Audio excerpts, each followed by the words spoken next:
তুমি কি কখনো সেই ব্যক্তির কথা ভেবেছ যার সাথে তুমি সারা জীবন থাকার প্রতিশ্রুতি দিয়েছ, যার সাথে তুমি প্রতিদিন সকাল ও রাতের নীরবতা ভাগ করে নিচ্ছ? সেই সম্পর্ক কি কেবল ভালোবাসা, আকর্ষণ এবং পছন্দের ফলাফল, নাকি এটি তোমার জীবনে এসেছে কোনো গভীর অদৃশ্য আধ্যাত্মিক কারণে?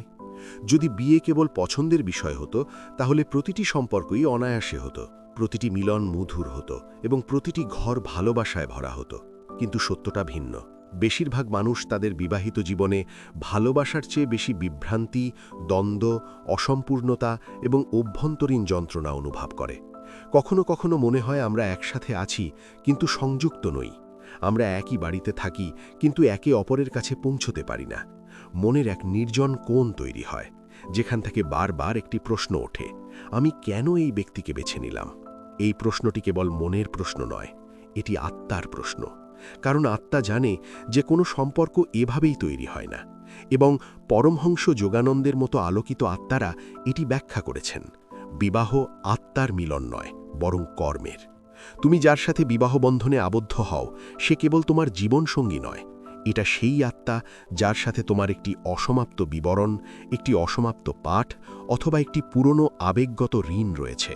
এই কারণেই মাঝে মাঝে তুমি এই সম্পর্ক থেকে মুক্ত হতে চাও, কিন্তু পারো না। তুমি নিজেকে দূরে সরিয়ে রাখতে চাও, কিন্তু ভেতরের কিছু তোমাকে আবার এর মধ্যে টেনে নিয়ে যায়। এটা শুধু আবেগের বন্ধন নয়, এটা কর্মের বন্ধন, এবং কর্ম তার পাঠ সম্পূর্ণ না করা পর্যন্ত তোমাকে অনুসরণ করে। তাই আজ আমরা এটি নিয়ে আলোচনা করব। আমরা রহস্যের স্তরগুলি উন্মোচন করব এবং বুঝতে পারব কেন আপনার সঙ্গী আপনার জীবনে এসেছিলেন, তিনি আপনাকে কি শেখাতে এসেছিলেন, এবং এই অসমাপ্ত কাজটি সম্পন্ন করে আপনি কিভাবে আপনার জীবন, আপনার হৃদয় এবং আপনার আত্মাকে মুক্ত করতে পারেন। তাহলে চলুন এই গভীর আধ্যাত্মিক যাত্রা শুরু করি। প্রথম স্তম্ভ, কর্মের বন্ধন। আত্মার মধ্যে একটি পুরাতন চুক্তি। কোনো ব্যক্তি আমাদের জীবনে আকস্মিকভাবে আসে না। প্রতিটি আত্মা, প্রতিটি সাক্ষাৎ, প্রতিটি সম্পর্ক একটি অদৃশ্য সুতোর মাধ্যমে সংযুক্ত। আমরা মনে করি আমরা আমাদের সঙ্গীকে পছন্দ করে বেছে নিয়েছি, কিন্তু সত্য হল যে কখনো কখনো পছন্দ আমাদের হয়, কিন্তু মিলন কর্মের ফলাফল। পরমহংস যোগানন্দ ব্যাখ্যা করেন যে আত্মা কেবল একটি জীবনের গল্প নয়, এটি একটি দীর্ঘ যাত্রা, অজস্র অভিজ্ঞতা, অপূর্ণ অনুভূতি এবং অসম্পূর্ণ শিক্ষার। এবং এই যাত্রার নিয়ম হল কর্ম। কর্ম হল সেই শক্তি যা প্রতিটি আত্মার চারপাশে ঘোরে। যখন একটি অভিজ্ঞতা অপূর্ণ থাকে, যখন একটি আবেগ, একটি প্রতিশ্রুতি, একটি ঋণ অপূর্ণ থাকে, তখন সেই একই শক্তি পরবর্তী জীবনে পুনরায় আবির্ভূত হয়, কখনো কখনো একজন ব্যক্তি হিসাবে, কখনো কখনো একটি পরিস্থিতি হিসাবে। এই কারণেই বিবাহ কেবল দুটি দেহের মিলন নয়, এটি দুটি আত্মার মধ্যে একটি পুরাতন চুক্তির পুনরাবৃত্তি। আপনি যে ব্যক্তিকে বিয়ে করেন তা কোনো কাকতালীয় ঘটনা নয়, এটি সেই আত্মা যার সাথে আপনার একটি অসমাপ্ত অধ্যায় রয়েছে। হয়তো পূর্বের জীবনে তুমি তাদের প্রত্যাখ্যান করেছ, অথবা এমন কোনো প্রতিশ্রুতি দিয়েছ যা তুমি রাখতে পারোনি। হয়তো তুমি তাদের ভালোবেসেছিলে কিন্তু ফেরত দেয়নি, অথবা তোমাকে তাদের কাছ থেকে শিখতে হয়েছিল কিন্তু পালিয়ে গিয়েছিল। এই জীবনে সেই একই আত্মা আবার শিক্ষা সম্পন্ন করার জন্য আবির্ভূত হয়। সেই কারণেই মাঝে মাঝে মনে হয় যে এই সম্পর্কটি সহজ নয়। কখনো কখনো তীব্র আকর্ষণ থাকে, কখনো কখনো ব্যাখ্যাহীন জ্বালা এবং দ্বন্দ্ব থাকে। তুমি কি লক্ষ্য করেছ? কখনো কখনো কারো সাথে প্রথম দেখা করার পর তুমি এক অদ্ভুত পরিচিতির অনুভূতি অনুভব করো, যেন তুমি তাদের ইতিমধ্যেই চেনো। আবার কখনো কখনো কোনো আপাত কারণ ছাড়াই একটি অভ্যন্তরীণ দ্বন্দ্ব তৈরি হয়। এগুলো কেবল অনুভূতি নয়, এগুলো আত্মার পুরনো স্মৃতি, যা তোমাকে মনে করিয়ে দেয় যে এই সম্পর্কটি কেবল বর্তমানের নয়, বরং কর্মের। যোগানন্দ বলেন যে যে আত্মার সাথে তুমি কর্মের সাথে যুক্ত, সে তোমাকে খুঁজে পাবে, এমনকি তোমার জীবন পরিবর্তিত হলেও। তাই এই সম্পর্কটিকে কেবল কেন সেই দৃষ্টিকোণ থেকে দেখো না, তোমাকে কি শিখতে হবে সেই দৃষ্টিকোণ থেকে দেখো। কারণ ভাগ্য তোমাকে আবদ্ধ করে না, কর্মই তোমাকে শিক্ষা দেয়, আর এটা বোঝাই মুক্তির শুরু। তুমি এই বিবাহের শিকার নও। তোমরা এই কর্মময় যাত্রার সহস্রষ্টা, আর সেই কারণেই বিয়ে কেবল একসাথে থাকার কথা নয়, এটি আত্মার অসমাপ্ত গল্পটি সম্পূর্ণ করার সবচেয়ে শক্তিশালী প্ল্যাটফর্ম। দ্বিতীয় স্তম্ভ, বিবাহ আয়না, যুদ্ধক্ষেত্র এবং মন্দির। বিয়ে কেবল দুজন মানুষের একসাথে থাকার কথা নয়, এটি একটি গভীর আধ্যাত্মিক যাত্রা, যেখানে জীবন আমাদের একত্রিত করে আমাদের ভেতরের সত্তা আবিষ্কার করার জন্য। একে কেবল একটি সামাজিক বন্ধন বা একটি আবেগগত অংশীদারিত্ব হিসাবে ভাবা তার আসল উদ্দেশ্যকে অনেকাংশে হ্রাস করে। বাস্তবে বিয়ে হলো আত্মার সবচেয়ে তীব্র পরীক্ষাগার। যখন তুমি কারো সাথে জীবন ভাগ করে নাও, তখন কেবল তাদের প্রকৃতিই নয়, তোমার নিজেরও প্রকাশ পেতে শুরু করে। তোমার সঙ্গী তোমার লুকানো অংশগুলি প্রকাশ করে যা তুমি নিজেও জানতে না। তোমার সঙ্গী তোমার আয়না, এবং এই আয়না শুধু তোমার মুখ দেখায় না, এটি তোমার আত্মাকেও প্রতিফলিত করে। কখনো কখনো তারা তোমার নিরাপত্তাহীনতা প্রকাশ করে, কখনো কখনো তারা তোমার ভেতরের অহংকার প্রকাশ করে, কখনো কখনো তারা তোমার ভয় এবং দুর্বলতাগুলি প্রকাশ করে, এবং কখনো কখনো তারা এমন লুকানো শক্তিগুলি প্রকাশ করে যা তুমি কখনো নিজেকে চিনতে পারোনি। তোমার সঙ্গীর মধ্যে যে জিনিসটি তোমাকে সবচেয়ে বেশি বিরক্ত করে, একই জিনিস প্রায়শই আপনার ভেতরের কিছু অতৃপ্ত অনুভূতির প্রতিফলন।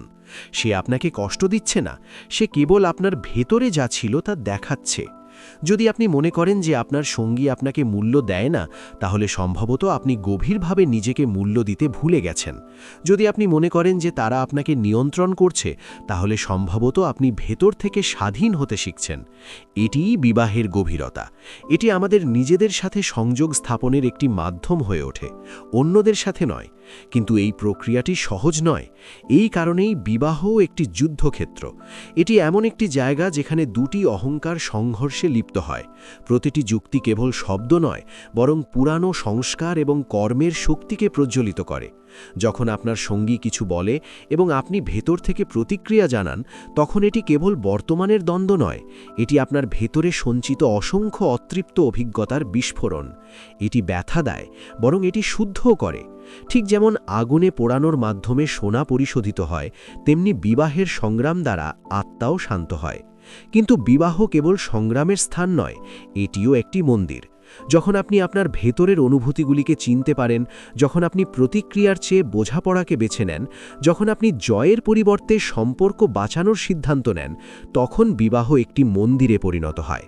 এখানেই আত্মসমর্পণের জন্ম হয়, এখানেই ক্ষমা আসে, এখানেই প্রেম তার বিশুদ্ধতম রূপে প্রকাশিত হয়। এই প্রেম দাবি করে না, এই প্রেম দেয়। তাই পরের বার যখন আপনার বিবাহে কোনো দ্বন্দ্ব দেখা দেবে, তখন আপনার সঙ্গীকে দোষারোপ করার আগে নিজেকে জিজ্ঞাসা করুন, আমার মধ্যে কোন অসম্পূর্ণ আবেগ সক্রিয় হয়েছে। কারণ বিবাহের উদ্দেশ্য কাউকে পরিবর্তন করা নয়, এটি আমাদের নিজেদের সাথে একত্রিত করা। এবং যখন জীবনে এই বোধগম্যতা প্রতিষ্ঠিত হয়, তখন দ্বন্দ্ব থেকে মন্দিরে যাত্রা স্বয়ংক্রিয়ভাবে শুরু হয়। তৃতীয় স্তম্ভ, অসম্পূর্ণ কর্মের সমাপ্তি, মুক্তির প্রক্রিয়া। কর্মের উদ্দেশ্য কখনো শাস্তি দেওয়া নয়। কর্মের উদ্দেশ্য আমাদের শাস্তিতে আবদ্ধ করা নয়, বরং সমতার মাধ্যমে আমাদের মুক্ত করা। জীবনের প্রতিটি সম্পর্ক, প্রতিটি চ্যালেঞ্জ, প্রতিটি সংগ্রাম আত্মার পরিপূর্ণতার জন্য আসে, এবং বিবাহ এই পরিপূর্ণতার সবচেয়ে গভীর এবং তীব্র প্রক্রিয়া। বিবাহের বেদনাদায়ক সুযোগ আমাদের ভাবতে বাধ্য করে যে এই সম্পর্কটি আমার কাছে কেন এসেছিল। কিন্তু আসল প্রশ্ন এই নয় যে সম্পর্কটা কেন তৈরি হয়েছে। আসল প্রশ্ন হলো, এই সম্পর্ক আমাকে কি শেখাতে এসেছে। যখন আমরা এটা বুঝতে শুরু করি, তখনই কর্মের যাত্রা শুরু হয়। যতক্ষণ আমরা তা ধরে রাখি, ততক্ষণ কর্মের বোঝা ভারী থাকে। আমরা আমাদের সঙ্গীর ওপর প্রত্যাশা চাপাই, আমরা চাই তারা আমাদের গঠন করুক, আমরা চাই তারা আমাদের বুঝতে পারুক, আমাদের অনুভূতি অনুসারে পরিবর্তন হও, আমাদের ইচ্ছা অনুসারে কাজ করো। আর যখন তা না ঘটে, তখন আমরা দুঃখিত হই, কখনো রাগ করি, কখনো ভেঙে পড়ি। এখানেই কর্মের ভূমিকা আসে। যোগানন্দের সারমর্ম হল, যতক্ষণ বন্ধন থাকে ততক্ষণ বন্ধন টিকে থাকে। বিবাহের মুক্তির প্রথম ধাপ হল ছেড়ে দেওয়া। ছেড়ে দেওয়া মানে হাল ছেড়ে দেওয়া নয়, ছেড়ে দেওয়া। এর অর্থ নিজেকে হারানো নয়, এটি আত্মার জাগরণ। যখন আপনি আপনার সঙ্গী পরিবর্তনের আকাঙ্ক্ষা ত্যাগ করেন, তখন আপনি নিজেকে দেখতে শুরু করেন। যখন আপনি প্রত্যাশা ত্যাগ করেন, তখন আপনার ভেতরে গ্রহণযোগ্যতা জন্ম নেয়, এবং যখন গ্রহণযোগ্যতা আসে, তখন প্রেম তার বিশুদ্ধতম রূপে প্রকাশিত হয়। এই ভালোবাসা দাবি করে না, এই ভালোবাসা পরিবর্তনের শর্ত দেয় না, এই ভালোবাসা কেবল দেয়। এই মুহূর্তটি যখন কর্মের আগুন শুদ্ধ হতে শুরু করে, ধীরে ধীরে সম্পর্কের মধ্যে দ্বন্দ্ব কমতে শুরু করে, অহংকার সংঘাত কমতে শুরু করে, মন হালকা বোধ করতে শুরু করে। আপনি বুঝতে পারেন যে আপনি আর আপনার সঙ্গীর সাথে লড়াই করছেন না, আপনি নিজের ভেতরের অসম্পূর্ণতা বুঝতে পারেন। এটি কর্মের পরিপূর্ণতা। যখন এই অবস্থা আসে তখন জীবন আপনার জন্য দুটি পথ খুলে দেয়। প্রথম পথ, সম্পর্ক গভীর হয়। এটি কেবল বিবাহ থেকে বিরত থাকে। এটি একটি আধ্যাত্মিক অংশীদারিত্বে পরিণত হয়, যেখানে প্রেম শান্তিতে রূপান্তরিত হয়, যেখানে সাহচর্য সেবায় রূপান্তরিত হয় এবং যেখানে দ্বন্দ্ব বৃদ্ধিতে রূপান্তরিত হয়।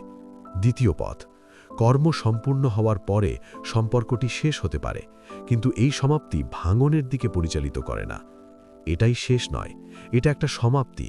দুটি আত্মা যাদের একসাথে কাজ সম্পূর্ণ, তারা এখন একটি শান্ত মনের সাথে আলাদা হয়ে যায়। কোনো তিক্ততা নেই, কোনো অপরাধ বোধ নেই, কোনো অভিযোগ নেই, কেবল শান্তি। এটি কর্মের মুক্তি। তাই বিবাহের ক্ষেত্রে সম্পর্ক টিকবে নাকি ভেঙে যাবে তা নিয়ে চিন্তা করবেন না, এটাই ফলাফল। আসল প্রশ্ন হল, আমি কি এই সম্পর্ক থেকে শিখছি? আমি কি আমার ভেতরের কর্মফল বুঝতে পারছি? কারণ যেখানে শেখা সম্পূর্ণ, সেখানে মুক্তি স্বাভাবিকভাবেই জন্ম নেয়, এবং এটি আত্মার প্রকৃত যাত্রা। তাই বন্ধুরা, এই সম্পূর্ণ আধ্যাত্মিক যাত্রার পরে আমরা একটি খুব সহজ কিন্তু গভীর সত্যের সামনে দাঁড়িয়ে আছি। আপনি যার সাথে বিবাহিত, তিনি কেবল আপনার জীবনসঙ্গী নন, তারা আপনার অসমাপ্ত কর্মফলের প্রতিফলন। এই সম্পর্কটি আপনার জীবনে এসেছে আত্মার স্তরে যে কোনো অমীমাংসিত আবেগ, অসমাপ্ত পাঠ বা মুলতুবি কাজ সম্পন্ন করার জন্যে। অতএব এই সম্পর্কটি কেবল আনন্দের জন্য নয়, বরং আধ্যাত্মিক জাগরণের জন্যে। আজ আপনি বুঝতে পেরেছেন যে কর্ম আমাদের আবদ্ধ করে যাতে আমরা শিখতে পারি, এবং যখন শেখা সম্পূর্ণ হয় তখন সেই একই কর্ম আমাদের মুক্তি দেয়। তাই পরের বার যখন আপনি কোনো সম্পর্কের ক্ষেত্রে অস্বস্তির সম্মুখীন হন, তখন এটিকে সমস্যা হিসেবে দেখবেন না, এটিকে একটি ঐশ্বরিক বার্তা হিসেবে দেখুন। নিজেকে জিজ্ঞাসা করুন, এই পরিস্থিতি আমাকে কি শিক্ষা দিচ্ছে? এই ব্যথা আমার আত্মাকে কোন স্তরে শুদ্ধ করছে? এই সংগ্রাম থেকে আমি কি শিখতে পারি? এই প্রশ্নগুলি আপনাকে ব্যথা থেকে শান্তিতে নিয়ে যাবে। আপনার সঙ্গী আপনার প্রতিপক্ষ নয়, তারাই সেই আত্মা যার সাথে তোমার চেতনার একটি অসমাপ্ত অধ্যায় থেকে যায়। আর এই কারণেই এই সম্পর্ক তোমার জীবনের সর্বশ্রেষ্ঠ গুরুকুলে পরিণত হয়। যখন তুমি এই দৃষ্টিকোণ থেকে জিনিস দেখতে শুরু করো, তখন অভিযোগ কমতে শুরু করে, অভিযোগ কমতে থাকে এবং বোঝার একটি নতুন দরজা খুলে যায়। এটাই কর্মের পরিপক্কতা। মনে রেখো, যেখানে শেখা অসম্পূর্ণ থাকে সেখানেই বন্ধন তৈরি হয়, আর যেখানে শেখা সম্পূর্ণ হয় সেখানেই মুক্তি পায়। তাই তোমার সম্পর্ক থেকে পালিয়ে যেও না, এটা বোঝো, কারণ বোঝা হলো কর্মের শেষ, আর ভালোবাসা হলো কর্মের বাইরের অবস্থা। যদি এই বার্তাটি তোমার মনে প্রতিধ্বনিত হয়, তাহলে নিচে মন্তব্য করো, আমি আমার কর্ম বুঝতে পারি। এটি কোনো সাধারণ বিবৃতি নয়, এটি তোমার ভেতরে গ্রহণযোগ্যতা এবং জাগরণের লক্ষণ। যারা তাদের সম্পর্কের গভীরতা বুঝতে চান, তাদের সাথে এই ভিডিওটি শেয়ার করো, এবং এই ধরনের আধ্যাত্মিক এবং জীবন পরিবর্তনকারী যাত্রাগুলিকে তোমার সাথে সংযুক্ত রাখতে এই চ্যানেলটি সাবস্ক্রাইব করতে ভুলো না। মনে রেখো, তুমি যার সাথে আবদ্ধ তার দ্বারাই মুক্তি পাবে। তোমাকে শুধু তোমার দৃষ্টিভঙ্গি পরিবর্তন করতে হবে।